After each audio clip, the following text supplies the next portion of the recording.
At the heart of today's conversation was a critical reflection on the performance of Uganda's 1995 constitution, seen by many as a corrective response to the now defunct 1967 constitution, which was widely criticized for concentrating unchecked power in the executive arm of government. The moment the term limit was removed, and was removed through corruption, who doesn't know this?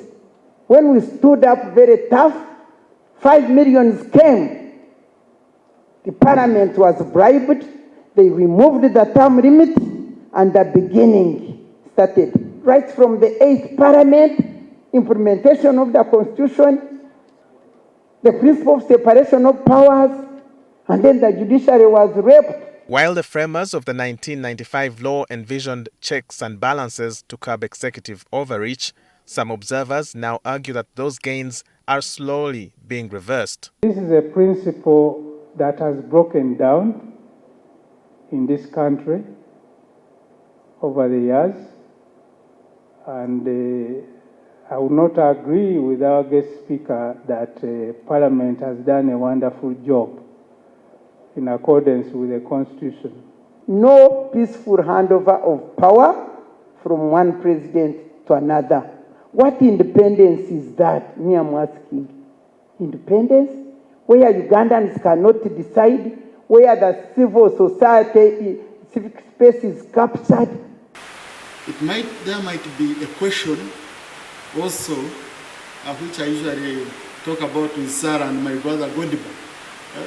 The question of transition, the question of... but the most important question to me, and the most important achievement of this constitution, is that it has given us stability as a country. But Taiwa's defense sparked sharp responses from other speakers who pointed to rising irregularities, controversial amendments, and a growing disconnect between the spirit of the constitution and its application. We had suffered with the military. We had suffered the way we are suffering now.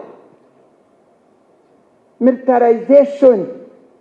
Me, I call the rulership in this country military dictatorship. Whether you talk of elections, to me, they mean nothing. This is a stage play. If you can go to campaign and the armed forces are ready to divert you, to prevent you from campaigning, and you keep on campaigning, and you think you will become a president. Members of civil society called on government to recommit to the founding principles of the 1995 Constitution rule of law, separation of powers, and accountability, warning that failure to do so could erode public trust in democratic institutions. The biggest weakness in the 30 years of the Constitution has come from Parliament.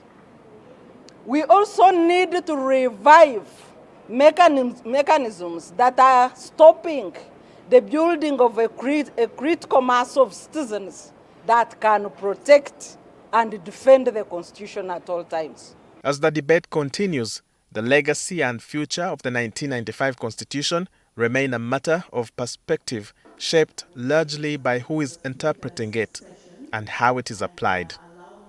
Walter Mwesije, NTV.